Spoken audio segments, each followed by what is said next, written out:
யா மெய் துதிக்கிறோம். உமக்கு நன்றி செலுத்துகிறோம். நன்றி பிதாவே. உங்க நாமம் உயரணும், இன்று மேன்மை அடையணும். பாடுவேன், பாடுவோம் அல்லேலூயா. உங்க நாமம் உயரணும், இன்று மேன்மை அடையணும். பாடுவேன், பாடுவோம் அல்லேலூயா. பெரும் காற்றும் அடங்கி போகும், எக்கடலும் வழி திருக்கும். உங்க நாமம் உயர்த்தும் போது மலரும் கரைந்து போகும். இயேசுவே, உம் நாமமே உயரணும். அல்லேலூயா. இயேசுவே, உம் இருக்கணும். அல்லேலூயா. உங்க நாமம் உயரணும், இன்று மேன்மை அடையணும். பாடுவேன், பாடுவோம் அல்லேலூயா. ஆம் பிதாவே, உங்க நாமம் உயரணுமப்பா. நீங்க மாத்திரம் மேன்மை அடையணுமப்பா. பாடுவோம் ராஜா, உண்மை துதித்து பாடுவோம் அப்பா. கடந்த துதி ஆராதனை வேளையிலே நீர் எங்களோடு பேசினீங்களே, உங்களுக்கு நன்றி செலுத்தினோம் அப்பா. எங்கள் ஒவ்வொருவரையும் உங்களுடைய உள்ளங்கையில வரைந்து வைத்திருக்கிறீங்களே, உங்களுக்கு நன்றி செலுத்தினோம் அப்பா. உங்களுடைய சட்டுகளின் மறைவுக்குள்ளாக மூடி மறைத்து எங்களை பாதுகாக்கிற தேவன் நீர் எங்களோடு இருப்பதற்காக உமக்கு நன்றி செலுத்துகிறோம். பேசும் ஆவியானவரே, உங்களுடைய சத்தத்திற்கு கீழ்ப்படியா எங்களுடைய செவிகளை நீர் விருத்த சேத பண்கிறபடியாக ஜெபிக்கிறோம். எங்கள் ஒவ்வொருவரோடு நீங்க பேசுங்கப்பா. எங்க ஒவ்வொருவரோடு நீங்க பேசுங்க. என்னை மறைத்து நீர் வெளிப்பட வேண்டும் என்று ஜெபிக்கிறோம். உம்முடைய உம்முடைய சித்தம் நடக்கும்படியாக ஜெபிக்கிறோம் அப்பா. எங்கள் ஒவ்வொருவரையும் தாழ்த்தி உடைய கரத்திலே தருகிறோம். எல்லா துதிக்கும் மகிமையாவற்றை உமக்கு செலுத்துகிறோம். நேசிக்கிற இன்ப இயேசுவின் மூலம் ஜெபம் கேளும் அல்ல பிதாவே. ஆமென், ஆமென்.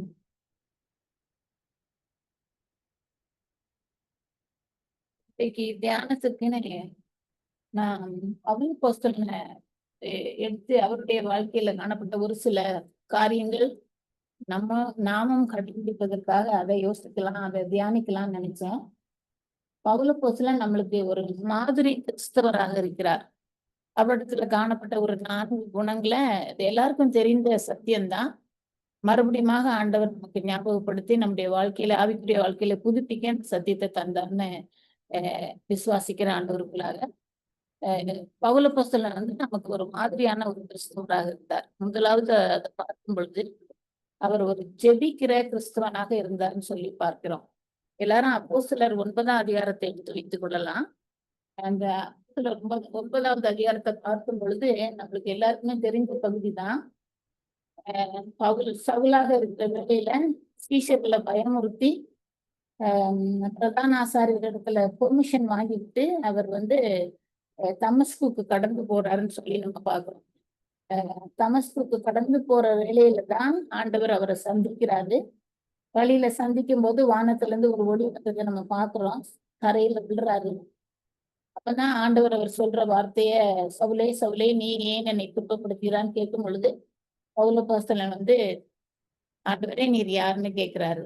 அந்த காலத்துல அவரு செய்த காரியங்கள் நல்ல காரியத்தை தான் செய்தேன்னு நினைச்சாரு. யார் யாரெல்லாம் கிறிஸ்துவ பின்பற்றிட்டு வராங்களோ அவங்களை துன்பப்படுத்தணும்னு லெட்டர் வாங்கிட்டு அவர் தமஸ்கு நோக்கி கடந்து செல்றாரு. கொடுக்குற வழியில தான் ஆண்டவர் அவரை சந்திக்கிறாருன்னு பாக்குறோம். சந்திக்கிற வேளையிலே நீர் யாருன்னு கேட்டது மட்டும் இல்லாம நான் என்ன செய்ய சித்தமா இருக்கிறீர் அப்படின்னு சொல்லி அவன் கேட்கிறான். நடுங்கி திகைச்சு அந்த சத்தம் மாத்திரம் தான் அவனோட கூட வர்றவங்களுக்கு அது கேக்குது. ஒளி பிரகாசித்து அவன் இருக்கிற அந்த மத்தவங்க பார்க்கல. பட் அந்த சத்தத்தை மாத்திரம் அவங்க கேட்கிறாங்க. கேட்கிற வேலையில சவுல் தரையில இருந்து எழுந்து எழும்புறதுக்கு ட்ரை பண்றான். ஆனா முடியல. அவனை கையில கொடுத்து கொண்டு போறாங்க. தமஸ்குக்கு கொண்டு போறாங்கன்னு சொல்லி பாக்குறோம். இந்த நிகழ்ச்சி நடந்த பிற்பாடு பார்த்தா 3 நாள் அவர் பார்வையில்லாதவனா இருந்தார். அவரு ருசிக்கல, தண்ணி கூட குடிக்காம 3 நாள் இருக்கிறாருன்னு சொல்லி பாக்குறோம். இந்த வேளையில தான் அதே தமஸ்கு பகுதியில இருக்கிற அனனியாங்கிற ஒரு கர்த்தருடைய ஸ்டேஷனுக்கு ஆண்டவர் தரிசனமாகி நீ போ அப்படின்னு சொல்லி அவரு சொல்றாருன்னு சொல்லி பாக்குறோம். அப்ப அவரு வந்து நேர் தெருவுங்கிற இடத்துக்கு போறாரு. அப்ப ஆண்டவர் சொல்றாரு, நீ அந்த இடத்துல இந்த யூதாவின் வீட்டுக்கு போ, அங்க சவுல்னு ஒருத்தன் ஒரு பேருல ஒருவனை தேடு, ஆனா அவன் இப்ப வந்து ஜெபம் பண்ணிட்டு இருக்கான், ஜெபம் பண்ணிக்கிறான்னு சொல்லி அந்த பகுதியில நம்ம பார்க்கணும். இதை அடையாளத்துக்கு சொல்லி ஆண்டவர் வந்து அனனியாவை அனுப்பி விட்டாரு சீசனை. இதுல பார்க்கும் பொழுது அந்த இதுல அவன் ஜெபம் பண்ணிக்கிறான்னு சொல்லி பார்க்கும். ஜெபிக்கிற ஆண்டவரால தொடப்படுறாரு. தொடப்பட்ட வேலையிலேயே அவன் வந்து கர்த்தருடைய சத்தத்துக்கு கீழ்ப்படிந்து அவன் ஜெபம் பண்ணிக்கிறான்னு சொல்லி அந்த இடத்துல நம்ம பார்க்கிறோம். கர்த்தரை ஏற்றுக்கொண்ட வேலையிலேயே அவன் கர்த்தரை நோக்கி ஜெபிக்கிற ஒரு மனுஷனா இருக்கிறான்னு சொல்லி நம்ம பார்க்கிறோம்.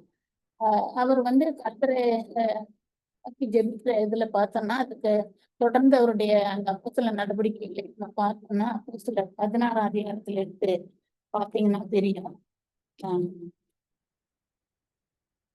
16 அதிகாரம் 3வது வசனம் வாசிக்கலாம்.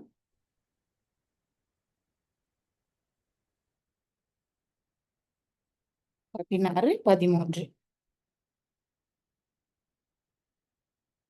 ஓய்வு நாளில் நாங்கள் பட்டணத்துக்கு வெளியே போய் ஆற்றின் அருகே வழக்கமாய் ஜெபம் பண்ணுகிற இடத்தில் உட்கார்ந்து அங்கே கூடி வந்த ஸ்திரீகளுக்கு உபதேசித்தோம்.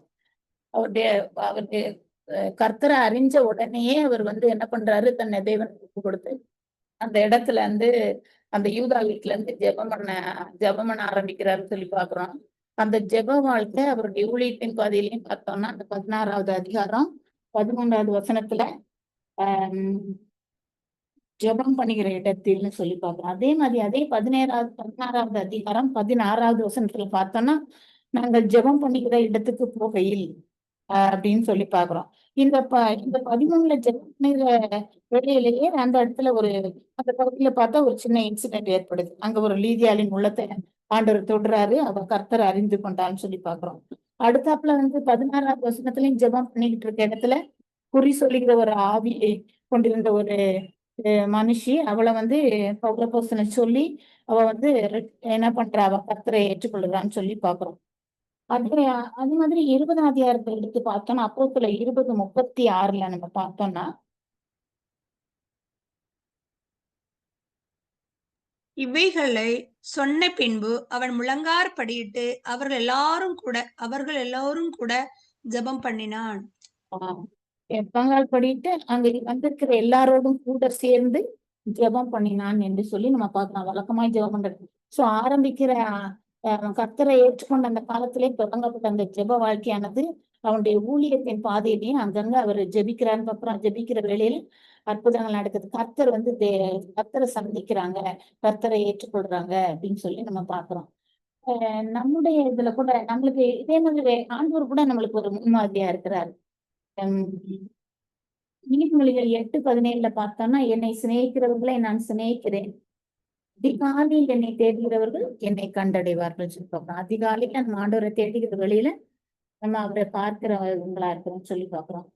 பேதுருவை பார்த்து ஆண்டவர் சொல்றாரு மத்தேயு 26ஆம் அதிகாரம் 40-41வது வசனத்துல பார்த்தோம்னா 40வது வசனத்துல பார்த்தா பேதுருவை பார்த்து சொல்றாரு, 1 மணி நேரமாவது என்னையாவது விழித்திருக்க கூடாதான்னு கேட்கிறாரு அந்த கெத்செமனே தோட்டத்துல. ஏன் அவர் அது கேட்கிறாருன்னா அதுல அடுத்த வசனத்திலே சொல்லப்படுது, நீங்க சோதனைக்கு உட்படாதபடிக்கு விழித்திருந்து ஜெபம் பண்ணுங்க. நம்ம ஜெபிக்கிற வேளையில நமக்கு வருகிற பிரச்சனை, துன்பங்கள், இந்த சோதனைகள் ஃபுல்லாக நம்ம போயிடாதபடி அதுல இருந்து ஜெயித்து வெற்றி வருவதற்காக நம்ம ஆண்டவருடைய பாதத்துல காத்திருந்து ஜெபிக்கணும் அப்படின்னு சொல்லி நம்மளுக்கு ஆண்டவர் சொல்றாரு.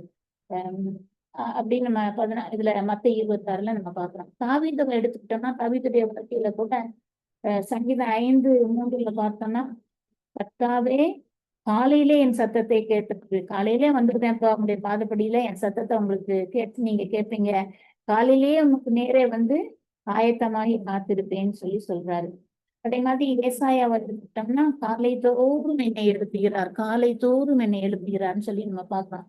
ஏசப்பாவும் நம்மளுக்கு ஒரு சிறந்த முன்மாதிரி. அவருடைய வாழ்க்கையை அடிச்சுவடுகளை பார்க்கும் பொழுது அவர் அநேக வழிகள் எல்லாம் பாத்தீங்கன்னா நிறைய நேரத்துல அதிகாலையில போய் ஜெபம் பண்றாரு, இருட்டோட இருந்து ஜெபிக்கிறாரு, வனாந்தரமான ஒரு இடத்துல போய் ஜெபிக்கிறாருன்னு சொல்லி அவருடைய ஜெப வாழ்க்கையை நம்ம பார்க்கலாம்.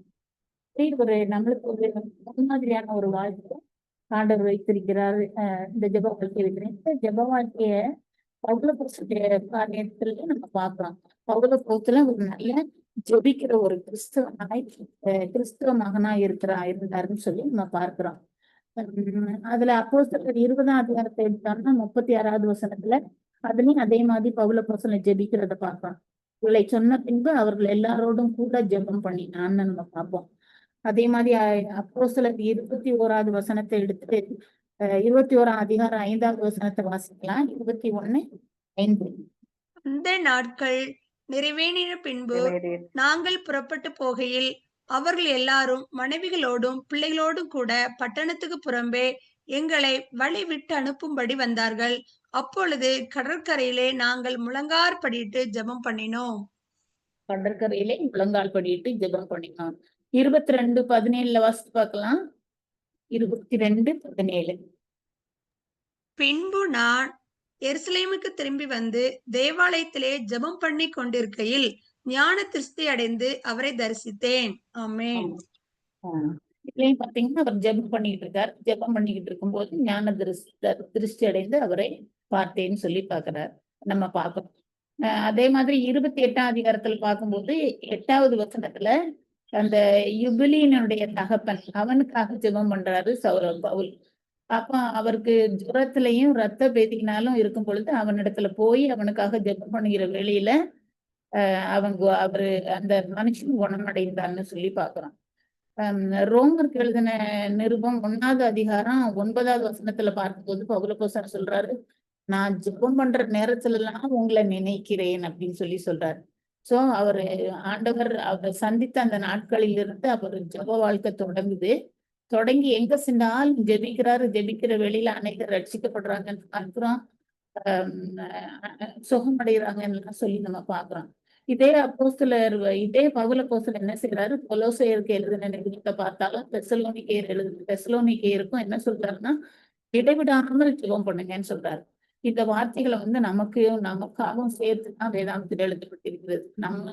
நம்மளும் இந்த பவுலப்போஸ்தலனை போல ஆண்டவரை ஏற்றுக்கொண்ட நாட்களிலிருந்து நம்ம ஜெபிக்கிறவங்களா இருக்கிறோம். நம்முடைய வாழ்க்கையில அந்த ஜெப வாழ்க்கை மேலும் மேலும் இன்க்ரீஸ் ஆகிக்கிட்டே போனோம். வளர்ச்சி அடைந்த ஒரு பாதையில நம்ம ஜெப வாழ்க்கை இருக்குதா நம்ம யோசிக்கலாம். நம்ம அதிகாலையில இருந்து ஜெபிக்கிறவங்களா, தானியேல போல 3 வேளையும் ஜெபிக்கிறவங்களா, எல்லா நேரத்திலையும் எப்பொழுதும் ஆண்டவரோட பேசி ஜெபிக்கிற மக்களா, எல்லா நேரமும் 24 மணி நேரம் நம்ம ஜெபிக்கிறோங்கிற இடத்துல முழங்கால் படிட்டு ஜெபிக்கணும்னு இல்லை. நம்முடைய ஆத்மாவில நம்ம நடந்தாலும் உட்கார்ந்தாலும் சமையல் பண்ணாலும் எல்லா நேரத்திலையும் நம்ம ஏசப்பாவோட பேசிக்கிட்டே இருக்கலாம். அப்படி ஆண்டவருடைய பிரச்சனத்தை நம்ம உணர்ந்து கொண்டு இருக்கிற வேளையில நம்மளுக்கு இந்த பிரச்சனை, கவலை இதெல்லாம் நம்ம யோசிக்கிறதே கிடையாது. அப்பா நம்மளுக்கு அற்புதத்தை செய்வாங்க, அப்பா எல்லாம் பார்த்துக்குவாங்க. நம்மளுடைய விசுவாச வாழ்க்கை இன்க்ரீஸ் ஆகும். சோ இதே பவுலப்போஸ்தலன் கொலோசையருக்கா இருக்கட்டும், தெசலோனிக்கேயருக்கா இருக்கட்டும், அவங்களுக்கும் சொல்லிடுற வேளையில நீங்க எல்லாரும் என்ன பண்ணுங்க, இடைவிடாமல் ஜெபம் பண்ணுங்கள் தான் சொல்றாரு. சோ இந்த பவுலப்போஸ்தலன் நமக்கு ஜெபம் பண்ணிக்கிற ஒரு ஜெபிக்கிற கிறிஸ்தவனாக நம்ம பவுலப்போஸ்தலனை பார்க்கிறோம். 2வது நம்ம பார்த்தோம்னா அவர் ஒரு உண்மையுள்ள கிறிஸ்தவனாக இருக்கிறார் சொல்லி நம்ம பார்க்கலாம். அது 1 தீமோத்தேயு 1:12 வாசிக்கலாம்.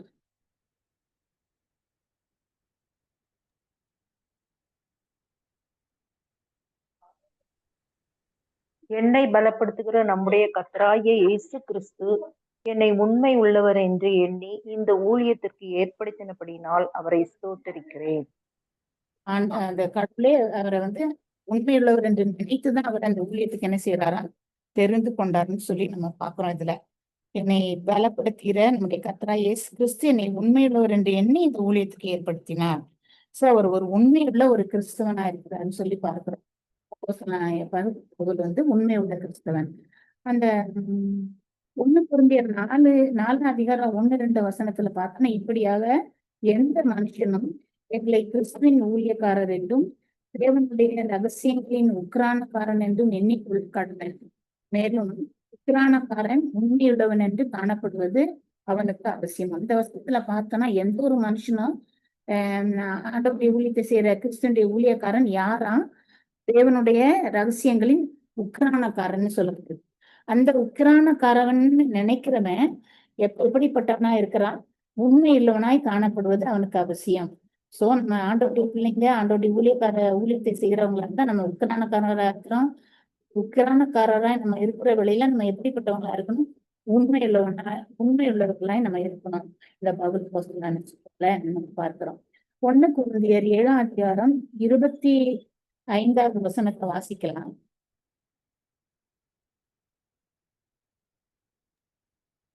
1 கொரிந்தியர் 7:25. அன்றியும் கன்னிகைகளை குறித்து கர்த்தரால் எனக்கு கட்டளை இல்லை. ஆகிலும் நான் உண்மை உள்ளவனாய் இருக்கிறதற்கு கர்த்தரால் இரக்கம் பெற்று என் அபிப்பிராயத்தை தெரியப்படுத்துகிறேன். அவர் ஆலோசனை சொல்லிட்டு வர்றாரு. அப்ப கன்னிகைகளை கூப்பிட்டு சொல்ற வழியில என்ன சொல்லுதுன்னா, நான் உண்மையிலவனா இருக்கிறதுக்கு கர்த்தரால இரக்கம் பெற்றதுனாலதான் நான் என்னுடைய அபிப்பிராயத்தை சொல்றேன் அப்படின்னு சொல்லி அவர் சொல்றத நம்ம பார்க்கிறோம். நம்முடைய தேவனும் அப்படிப்பட்டவர்களா தான் இருக்கிறார். உண்மையுள்ள தேவன் தான் இல்லையா? அதனால நம்மளையும் உண்மையுள்ளவர்களா இருக்கணும்னு சொல்லிட்டு அவர் விரும்புறாரு. 1 தெசலோனிக்கேயர் 5:24 பார்த்தோம்னா, நம்மை அழைத்தவர் உண்மையுள்ளவர் என்று சொல்லி பார்க்கிறோம். அவர் உண்மையுள்ள தேவனா இருக்கிறதுனாலதான் மனுஷருக்கு நேரிட்ட சோதனை இல்லாமல் திராணிக்கு மேலாக சோதிக்க மாட்டார். நம்மள அதை தப்பித்துக் கொள்ளும்படியான போக்கையை உண்டாக்குகிற தேவனா இருக்கிறான்னு சொல்லி நம்ம பார்க்கிறோம் இந்த பகுதியில. அது மட்டும் இல்லாம என்ன அதே மாதிரி 12:7 எபிரேயர் 3:2 எல்லாம் பார்த்தா மோசேயை குறித்து ஆண்டவர் சொல்லியிருக்கிறார். என் தாசனாகிய மோசேயோ அப்படிப்பட்டவன் அல்ல, என் வீட்டில் எங்கும் உண்மை உள்ளவன். மோசையை குறித்து ஆண்டவரே சாட்சி கொடுக்கிறாரு, என் வீட்டில் எங்கும் உண்மை உள்ளவன். யோபு தன்னை பத்தி சொல்லிட்டு இருக்கும்போது, என் ஆவி பிரிய மட்டும் என் உத்தமத்தை என்னை விட்டு விலக்கேன், உத்தமத்தோடு இருப்பேன் அப்படின்னு சொல்லி யோபு சொல்றத சொல்லி பார்க்கறாங்க. இந்த பவுல் அப்போஸ்தலன் அப்போஸ்தலர் 20:27 பார்த்தோம்னா, அதுல ஒரு வார்த்தை சொல்வாரு. சபையின் மூப்பர்கள் பார்த்து பேசும்போது, எபேசு சபையில இருக்கிற மூப்பர்களை பார்த்து பேசும்போது, நான் சுத்தமா இருக்கிறேன் என்பதற்கு உங்களை இன்றைய தினம் சாட்சியாக வைக்கிறேன் அப்படின்னு சொல்லி அவர் சொல்றாரு. அவர் சொல்லும் போதே அவரை அப்போஸ்தலர் 20:33-34 ஒருவனுடைய வெள்ளியாகிலும் பொன்னையாகிலும் வஸ்திரத்தையாலும் எதையுமே நான் இச்சிக்கல. நான் நீங்க அறிஞ்சிருக்கபடி தெரியும், எனக்காக வேண்டியும் என் கூட இருந்தவங்களுக்காக வேண்டி என் கையினாலேயே நான் வேலை செய்தேன் அப்படின்னு சொல்லி எல்லாத்துலயும் நான் உண்மையுள்ளவனா இருந்தேன் அப்படின்னு சொல்லி அவரு எபேசு சபை மூப்பர்கள்ட்ட பேசும்போது அதை தெரிவிக்கிறத நம்ம பார்க்கிறோம். அவன் மேல உண்மையுள்ளவன் என்று கருதிதான் ஆண்டவர் என்ன செஞ்சார்? இந்த கனமான ஊழியத்தை அவனுக்கு கொடுத்தாரு. அநேகரை கர்த்தரண்ட வழி நடத்தக்கூடிய அந்த கிருபையை அவனுக்கு கொடுத்திருந்தாரு. சபைகளை ஸ்தாபிக்கிறதுக்கு நிறைய நிருபங்களை, நிறைய அப்போஸ்தலர் பவுல் புதிய ஏற்பாட்டுல நிறைய நிருபங்களை அவர் எழுதியிருக்காரு. அவர் உண்மையுள்ளவர் என்று நம்பி அவருக்கு இந்த கனமான ஊழியத்தை அவர் கொடுத்தது மாத்திரம் அல்லாமல் அது நிமித்தமாக அப்போஸ்தலனாகிய பவுல் நமக்கு அநேக நிருபங்களையும் எழுதி இருக்கிறத நம்ம பார்க்க முடியுது. இப்படிப்பட்ட கர்த்தர் அவருக்கு அப்படிப்பட்ட ஒரு கிருபையை கொடுத்து அவரை பாராட்டினார், ஆசீர்வதிச்சார். இதுல நீதிமொழிகள் 28:20 நம்ம வாசிக்கலாம். நீதிமொழிகள் 28:20.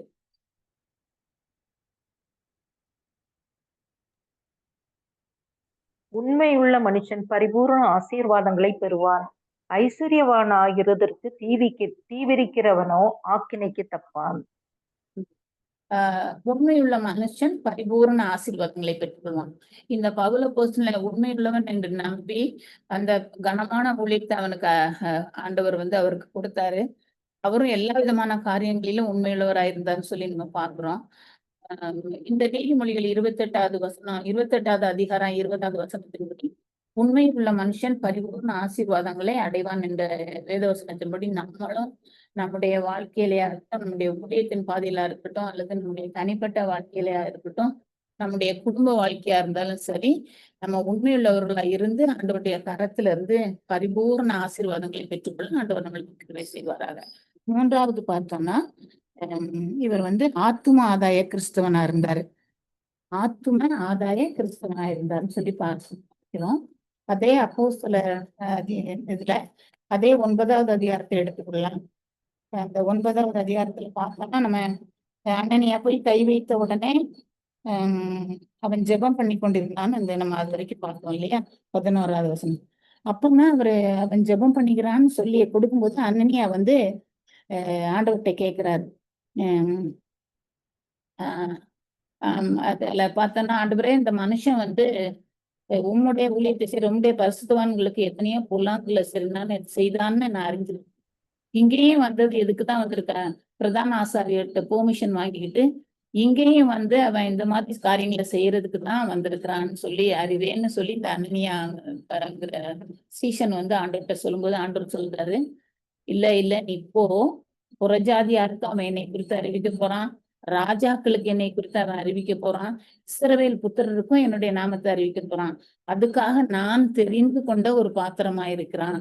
அவன் நான் தெரிந்து கொண்ட பாத்திரம் இல்லாம என் நாமத்து நிமித்தமாக அவன் எப்படி பாடுபட வேண்டும் அப்படிப்பட்ட காரியங்களை கூட நான் அவனுக்கு காண்பிப்பேன் அப்படின்னு சொல்லி ஆண்டவர் வந்து அந்த அனனியா தீர்க்கதரிசிக்கு அந்த ஸ்டேஷனுக்கு சொல்றாரு. இப்போ வந்து அனனியா போறாரு, வீட்டுக்குள்ள பிரவேசிக்கிறாரு, அவன் மேல கை வைக்கிறாரு. சவுலை பார்த்து, நீ வழியில வந்த தரிசனமான அந்த ஆண்டவர் தான், இந்த ஆண்டவர் நிமித்தமாக நீ பார்வையடைவாயாகன்னு சொல்றாரு. சொன்னது மாத்திரமாக பார்வை அடைகிறது மாத்திரம் இல்லாம பரிசுத்தாவினாலேயே நீ நிரப்பப்பட போற, அதற்காக என்னை அனுப்புனாருன்னு சொல்றாரு.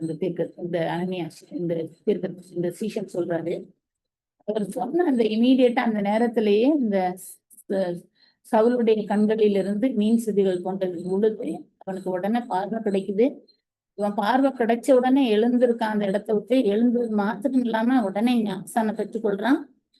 3 நாள் அவன் சாப்பிடாம தண்ணி குடிக்காம இருந்தது நிமித்தமாக உடனே அவன் போஜனம் பண்றான். போஜனம் பண்ணி பலப்பட்ட உடனே அங்க இருக்கிற சீஷரோடு சில நாள்ல தங்கியிருக்கான். சில நாட்கள் தான் அவன் தங்கியிருக்கிறார். அவரு தங்கி இருந்த 20வது வசனத்துல பார்த்தோம்னா, தாமதமின்றி கிறிஸ்து தேவனுடைய குமாரன் என்று ஆலயங்களிலே பிரசங்கித்தான். தாமதமின்றி பிரசங்கிக்கிற ஒரு ஊழியக்காரனாக அவர் மாறுறாரு. ஆத்தும ஆதாய கிறிஸ்துவனாக பவுலப்போஸ்தலர் மாறியிருந்த நம்ம பார்க்கிறோம். இதுல நீதிமொழிகள் 11:30 வாசிக்கலாம்.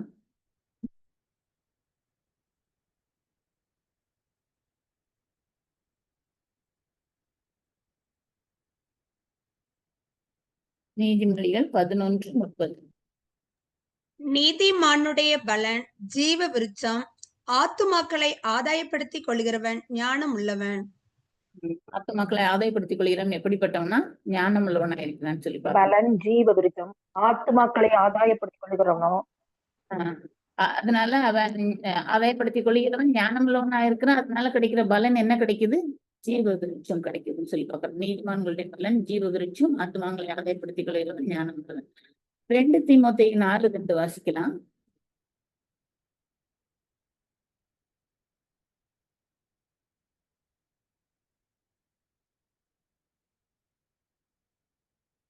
தீமோத்தேயு 4:2. சமயம் வாய்த்தாலும் வாய்க்காவிட்டாலும் ஜாக்கிரதையாய் திருவசனத்தை பிரசங்கம் பண்ணு, எல்லா நீடிய சாந்தத்தோடும் உபதேசத்தோடும் கண்டனம் பண்ணி கடிந்து கொண்டு புத்தி சொல்லு அப்படின்னு சொல்லப்பட்டிருக்கு. சமயம் வாய்த்தாலும் வாய்க்காவிட்டாலும் நம்ம என்ன செய்யணுமா? திருவசனத்தை பிரசங்கிக்கணும். அந்த பிரசங்கிக்கிற வேலைகளை கூட எப்படி பிரசங்கிக்கணும்னா ஜாக்கிரதையாய் பிரசங்கிக்கணும்னு சொல்லி ஆவியானவர் சொல்றாரு. அது மாத்திரம் இல்லாம சொல்லும் போதும் நீங்க எல்லாம் நீடிய சாந்தத்தோடு சொல்லுங்க, உபதேசத்தோடு கண்டனம் பண்ணி கடிந்து கொண்டு புத்தி சொல்லு. புத்தி சொல்றதுல கூட ஒரு விவேகத்தோட சொல்லுன்னு சொல்லி ஆவியானவர் நமக்கு அதை கற்றுக் கொடுக்கிறத பார்க்கிறோம். ஆதாயப்படுத்திக்கொள்ளணும், ஞானமுள்ளவர்களா இருக்கணும். அத எந்த ஒரு சூழ்நிலை கிடைக்கிற நேரத்துல டக்குன்னு ஆத்மா ஆதாயப்படுத்துகிறவங்களா நம்ம இருக்கணும். ஞானத்தோடு சாந்தத்தோடு சொல்லணும்னு சொல்லி பார்க்கிறோம். இதை கூட நம்ம பார்க்கும் பொழுது பார்த்தா அந்த அப்போஸ்தலர் 17ஆம் அதிகாரத்துல பார்த்தீங்கன்னா பவுலப்போஸ்தலன் வந்து அவர் அந்த சுவிசேஷத்தை சொல்றது எவ்வளவு ஞானத்தோடு அவர் வந்து ஆண்டவரை பத்தி அறிவிக்கிறாருங்கிறத நம்ம பார்க்கலாம். அப்போஸ்தலர் 16ல இருந்து பார்த்தோம்னா அத்தேனே பட்டணம்னு ஒரு பட்டணத்துக்கு வராரு பவுலப்போஸ்தலன். இந்த அத்தேனை பட்டணத்துக்கு வந்த உடனே அந்த இடத்துல நின்னு அங்க பாத்துட்டு இருக்கும்போது இந்த பட்டணத்துல முழுசும் விக்கிரகங்கள்னால நிறைந்திருக்கிறத பார்த்த உடனே அவர் ஆவியிலே ரொம்ப வைராக்கியம் கொள்றாரு.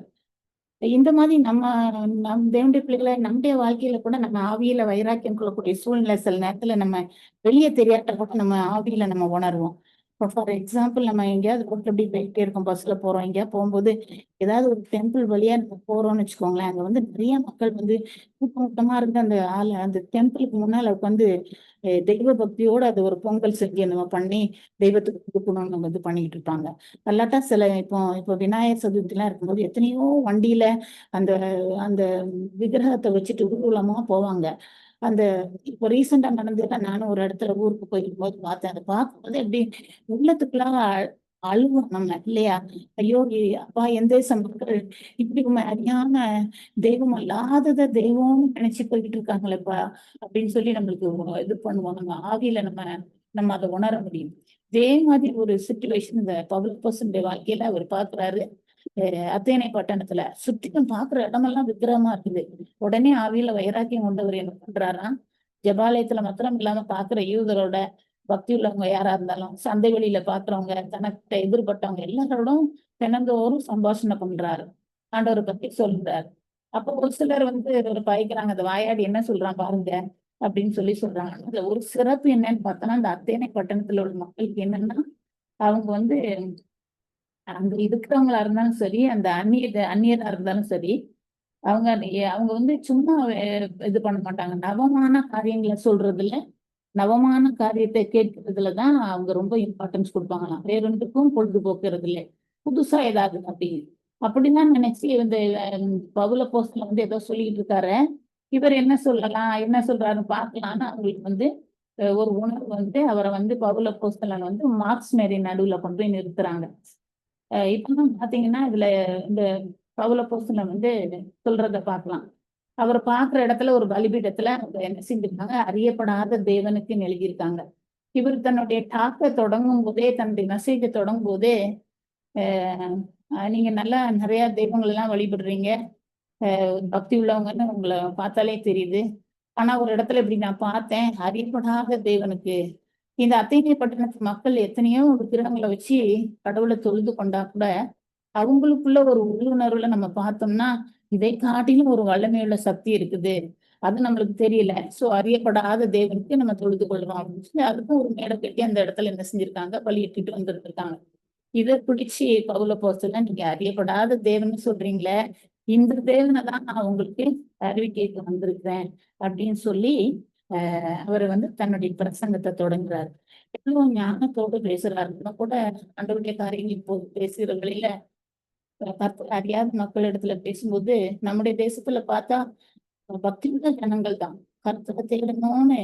ஆனா பக்தி உள்ள ஜனங்கள் தான் தெய்வம் இல்லாத ஒரு தெய்வத்தை பக்தியோடு வழிபடுறாங்க. ரொம்ப சிந்திச்சு பார்த்தோம்னா எவ்வளவோ அறியாம நம்ம தேசத்துல இருக்க மக்களுக்கு கர்த்தர் உண்மையான ஒரு தெய்வம் ஒருத்தர் இருக்காரு, அவரை பத்தி தெரிந்து கொள்ளாம என் தேச மக்கள் இப்படி போறாங்களே அப்படின்னு சொல்லி நம்மளுக்கு ஒரு வேதனையா இருக்கும் இல்லையா? இந்த இதை வந்து பவுல போஸ்தலன் அருமையா நல்ல ஞானத்தோட இந்த ஜனங்களுக்கு அத சொல்றத நம்ம பார்க்கலாம். நம்மளும் இப்படிப்பட்ட ஒரு ஞானம் உள்ளவங்களா ஞானத்தோடு பிறரிடத்துல பேசும்போது அவங்களுடைய மனதை ஹேட் பண்ணாம விவேகத்தோட ஞானத்தோட நம்ம தெய்வம் தான் உண்மையான தெய்வம்னு அறிவிக்கிறவங்களா அப்படிப்பட்ட ஞானத்தை நமக்கு ஆண்டவர் தந்து வழி நடத்தணும். இதுல பாத்தீங்கன்னா அதெல்லாம் சொல்லிட்டு அந்த 29 அழகா சொல்லுவாரு, அறியப்படாத தேவனை தான் நான் உங்களுக்கு சொல்றேன். நீங்க அப்படி எழுதியிருக்கீங்களே, அந்த தெய்வத்தை தான் நான் உங்களுக்கு சொல்றேன்னு சொல்லிட்டு யோசிச்சு பாருங்க, சிந்திச்சு பாருங்க சொல்ற மாதிரி நம்ம கைனாலேயே செய்யறோம், அழகுபடுத்துறோம், இதைதான் நம்ம தெய்வம்னு நினைச்சுக்கிட்டு இருக்கோம். இதுதான் தெய்வத்துக்கு ஒப்பாகாது அப்படின்னு அவரு நம்மளை ஆட் பண்ணாம தேவனுடைய நாமத்தை சொல்றாரு. இதை ஒரு சிலர் ஏற்றுக்கொள்றாங்க, அதுல ஒரு சிலர் ஏற்றுக்கொள்ளல. அதுலயும் பாத்தீங்கன்னா அந்த அதிகாரம் கடைசியில தியோனிசி என்பவனும் தாமரை என்னும் பெற்றுள்ள ஒரு ஸ்திரியும் வேறு சிலரும் இருக்கிறாங்க, ஒரு சிலர் கர்த்தரை ஏற்றுக்கொள்றாங்கன்னு சொல்லி இதுல நம்ம பார்க்கிறோம். இப்படிப்பட்ட விவேகம் ஞானம் நமக்கும் ஆண்டவர் தந்து அவருடைய ஊழியத்தை நம்ம செய்யறதுக்கு தாமதமின்றி அவருடைய காரியங்களை ஏசப்பா பற்றி பிரசங்கம் பண்ணதுக்கு ஆண்டவர் நம்மளுக்கு ஞானமுள்ள இருதயத்தை தரணும்னு நம்ம ஆண்டவர்கிட்ட ஜெபிக்கலாம், கேட்டுக்கொள்ளலாம். இப்போ ஒரு சில ஊழியக்காரர்கள் இந்த ஆத்தும ஆதாய பணியை பத்தி என்ன சொல்லியிருக்காங்கிறத பார்க்கலாம். அதுல ஹம், டேவிட் பிரெய்னார்ட்ஸ்ங்கிறவர் சொல்றாரு, என் ஆத்துமா இந்த உலகத்திற்காக ஏங்கி தொய்ந்து போயிற்று. ஏராளமான ஆத்துமாக்களுக்காக பெருமூச்சு விட்டுவிட்டேன்.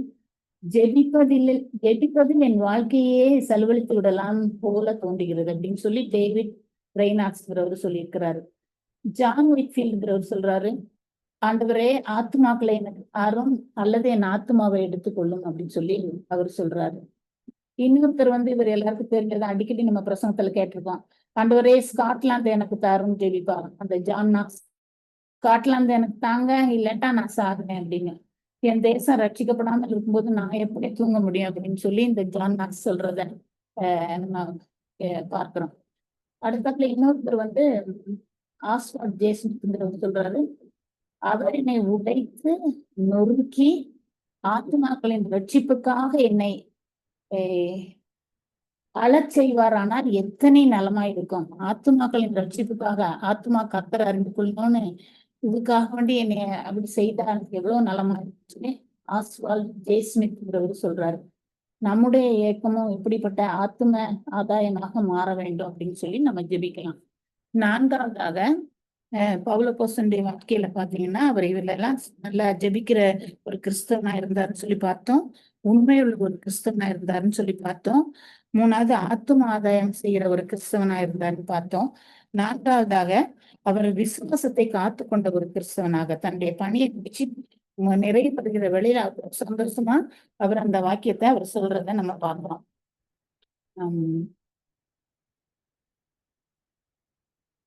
ரெண்டு 2 தீமோத்தேயு 4:7 வெற்றியுள்ள ஒரு கிறிஸ்தவன். 2 தீமோத்தேயு 4:7 வாசிக்கலாம். நல்ல போராட்டத்தை போராடினேன், ஓட்டத்தை முடித்தேன், விசுவாசத்தை காத்துக்கொண்டேன். நல்ல போராட்டத்தை போராடினேன், என் ஓட்டத்தை முடிச்சேன், விசுவாசத்தை நான் காத்துக்கொண்டேன்னு சொல்றாரு. வெற்றியுள்ள ஒரு கிறிஸ்தவ வாழ்க்கை வாழ்ந்த பவுலப்போஸ்தலனை பார்க்கிறோம். ஒரு ஓட்டப்பந்தயத்தை எடுத்துக்கிட்டோம்னா ஆரம்பிக்கிற வேளையில எல்லாரும் காத்திருப்பாங்க. சிலர் பாதி வட்டி ஓட்டிட்டே இருக்கும்போது விழுந்துருவாங்க. சிலர் போனீங்கன்னா அந்த ஓட்டப்பந்தயத்துல நம்ம பார்க்கும்போது சிலர் தொடங்கும் போது ஃபாஸ்டா தொடங்குவாங்க, களைத்து போய் மெதுவா ஓட தொடங்கிடுவாங்க. சிலர் என்ன பண்ணுவாங்க, அதுல அந்த ட்ராக்கை விட்டே அவங்களுக்குன்னு வச்சிருக்காங்க ட்ராக், அந்த பாதையை விட்டே விலகி போறவங்களா இருக்காங்க. யார் இறுதி வரைக்கும் போவாங்க அப்படின்னா, யார் இறுதி வரைக்கும் அந்த ட்ராக் மாறாம ஓடி அந்த இறுதி கோட்டை ஃபர்ஸ்ட் ரீச் பண்றாங்களோ அவங்களுக்கு தான் அவங்களுக்கு பிரைஸ் காத்துக்கிட்டு இருக்கதா இருக்குது. ஆனா நம்முடைய ஆவிக்குரிய ஓட்டத்துல நம்ம பார்த்தோம்னா முதலாவது போகணும்னு அவசியம் கிடையாது. யார் யாரெல்லாம் அந்த லக்கை நோக்கி அந்த ஆவிக்குரிய ஓட்டத்துல நம்ம எத்தனை பிரச்சனை, கவலைகள், எத்தனை பிளாக்ஸ் வந்தா கூட, தடைகள் வந்தாலும் அதையும் மீறி கர்த்தரையே நம்ம நோக்கி போட்டு நம்முடைய வாழ்க்கை அந்த பவுலப்போஸ்தலனை போல ஒவ்வொருவருக்குமே இலக்கை நோக்கி தொடர்ந்து ஓடி முடிக்கிற எல்லாருக்கும் அனைவருக்குமே பரிசு ஆண்டவர் வைத்திருக்கிறார். ஜீவ கிரீடம்ங்கிற பரிசு ஆண்டவர் நமக்கு வைத்திருக்கிறார். உலக பிரகாரமான ஓட்ட பந்தயத்துல வெற்றி பெற்ற ஒரே ஒருவனுக்கு தான் அந்த பரிசு கூட அழிந்து போயிற ஒரு பரிசு தான். ஆனா ஆவிக்குரிய ஓட்டத்துல ஓடி வெற்றியோடு முடிக்கிற ஒவ்வொருவருக்கும் ஆண்டவர் என்ன செய்யறாரு, ஆண்டவராய் இயேசு கிறிஸ்து நமக்கு அந்த பரிசை கொடுக்க காத்து கொண்டிருக்கிறார். ஏசப்பாவுடைய வாழ்க்கையில கூட நம்ம பார்த்தோம்னா பிதாவின் சித்தத்தை நிறைவேற்றுவதற்காக அந்த உலகத்துக்கு வந்தாரு. எத்தனையும் அவருடைய ஒரே நோக்கம் எத்தனை இன்னல்கள், சோதனைகள், வாழ்க்கையில பாடுகள் வந்தா கூட அவற்றையெல்லாம் தாண்டி வென்றவராய் தன்னுடைய ஓட்டத்தை முடிக்கிறார். நமக்காக உலகத்துல பிறந்த அந்த ஒவ்வொருவருக்காகவும் தன்னுடைய ரத்தத்தை சிந்தி பிதாவின் சித்தத்தை நிறைவேற்றி வெற்றி வேந்தராய் சிலுவையிலிருந்து உயிரோட நமக்காக பழிக்கப்பட்டு உயிரோட எழுதி இன்றைக்கு பிதாவினுடைய வலது பாசத்துல நமக்காக வீற்றிருக்கிற தேவனாய் பார்க்கிறோம். அப்படிப்பட்ட ஒரு தேவன் நமக்கு இருக்கிறார். அவரை பின்பற்றி நம்ம என்ன செய்யறோம், போகிற அப்படிப்பட்ட ஒரு வெற்றியுள்ள வாழ்க்கையை வாழ்கிற மக்களை நம்ம இருக்கணும்னு சொல்லி ஆண்டவர் நம்மளை விரும்புகிறார். இந்த கல்லறையில கூட நம்ம பார்த்தோம்னா ஒரு சில கல்லறையில எழுதியிருப்பாங்க, இதே வசனத்தை எழுதியிருப்பாங்க. நல்ல போராட்டத்தை போராடினேன், ஓட்டத்தை முடித்தேன் இருந்தேன். ஆனா அதுல எத்தனை பேரு உண்மையாகவே இப்படிப்பட்ட நல்ல ஓட்டத்தை ஓடி முடித்தாங்களோ தெரியாது. நம்மளும் இப்படிப்பட்ட ஒரு வாழ்க்கைக்குள்ளாக நம்முடைய வாழ்க்கையின் பாதையில கடந்து போவோம். நம்ம கடந்து போகிற வாழ்க்கையில நம்ம எண்ட் ஆஃப் த லைஃப்ல நம்ம வந்து ஒரு உண்மையா இப்படிப்பட்ட ஒரு ஓட்டத்தை முடித்து, ஆண்டவர் நமக்கு வைத்திருக்கிற ஒ அந்த பாதையில ஓடி அந்த ஜீவ கிரீடத்தை பெற்றுக்கொள்ள ஆண்டவர் நமக்கு உதவி செய்யணும். நம்ம ஒவ்வொருவரும் தனித்துவமானவங்களா இருக்கிறோம். நமக்கு ஒவ்வொருத்தருக்கும் நம்ம போற அந்த ஓட்ட பாதை வந்து வேறுபட்டதா இருக்கும் நம்முடைய பாதையில. நம்மளும் பவுலப்போஸ்தலனை போல ஏசப்பா நமக்கு நியமித்திருக்கிற பாதையில நம்ம இலக்க அடைய அந்த நோக்கத்தையே நம்ம ஏசப்பாவே நோக்கமாய் கொண்டு இடையில எத்தனை தடைகள் வந்தாலும், எத்தனை தோல்விகள் வந்தாலும் நம்ம துவண்டு போகாம அஹ் அவரையே பின்பற்றி அந்த அந்த கனமான அவர் நம்மளுக்கு வைத்திருக்கிற அந்த உன்னதமான அந்த ஆசீர்வாதத்தை பெற்றுக்கொள்ள ஆண்டவர் நம்மளுக்கு உதவி செய்வாராக. தேவன் தாமே இந்த வசனங்களை ஆசீர்வதிக்க முடியாத அவருடைய பாதத்துல ஜெபிக்கலாம். பவுலப்போஸ்தலனை போல ஜெபிக்கிற ஒரு கிறிஸ்தவனாக நம்ம இருக்கணும். எப்பொழுதும் ஜெபிக்கிற ஒரு கிறிஸ்தவனாக, என்றைக்கும் எப்பொழுதும் உண்மை உள்ள ஒரு கிறிஸ்தவனாக, தாமதமின்றி பிரசங்கிக்கிற ஆத்துமானதாய கிறிஸ்தவனாக, போராடினேன், ஓட்டத்தை முடித்தேன், விசுவாசத்தை காத்துக்கொண்டேன் என்று சொன்னபடி ஒரு வெற்றியுள்ள கிறிஸ்தவனாக நம்மளும் வாழும்படியாக நம்ம ஆண்டவரிடத்துல நம்ம அர்ப்பணிக்கலாம். அப்பா உன்னை துதிக்கிறோம், நன்றி செலுத்துகிறோம். நீங்க எங்களோடு பேசின காரியங்களுக்காக உன்னை துதிக்கிறோம் அப்பா. இன்றைய தினத்துல உங்களுடைய பிள்ளையாகிய பவுலப்போஸ்தலன் மூலமாக நல்ல ஒரு மாதிரி கிறிஸ்தவராய் அவர் வாழ்ந்தது போல நாங்களும் வாழும்படியாக நீர் எங்களுக்கு கொடுத்திருக்கிற சத்தியத்திற்காக நாங்கள் உங்களுக்கு நன்றி செலுத்துகிறோம் அப்பா. அவர் எப்படியா தன்னுடைய வாழ்க்கையின் ஆரம்பத்தை தொடங்குகிற வெளியிலே ஒரு ஜெபிக்கிற கிறிஸ்தவனாக வாழ்ந்து இருந்தாரோ, அதே மாதிரி எங்களுடைய வாழ்க்கையில ஒவ்வொரு நாளும் ஜெப வாழ்க்கையிலே நாங்கள் வளர்ந்து பெறுக, அதே நிமித்தமாக தரிசனங்களை நாங்கள் பெற்றுக்கொள்ள, உங்களுடைய சத்தத்தை கேட்கத்தக்கதான பாக்கியங்களையும் கிருபைகளையும் எங்கள் ஒவ்வொருவருக்கும் நீங்க தந்து ஆசீர்வதிங்கப்பா. உண்மையுள்ள கிறிஸ்தவனாய் நாங்கள் ஒவ்வொருவரும் வாழ நீங்க எங்களுக்கு உதவி செய்யுங்க. நாங்களும் எந்த சந்தர்ப்பம் கிடைத்தாலும் ஞானத்தோடு, விவேகத்தோடு, தாமதமின்றி உண்மை பற்றி அறிவிக்கிற கிறிஸ்தவர்களா இருக்க நீங்க எங்களுக்கு உதவி செய்யுங்கப்பா.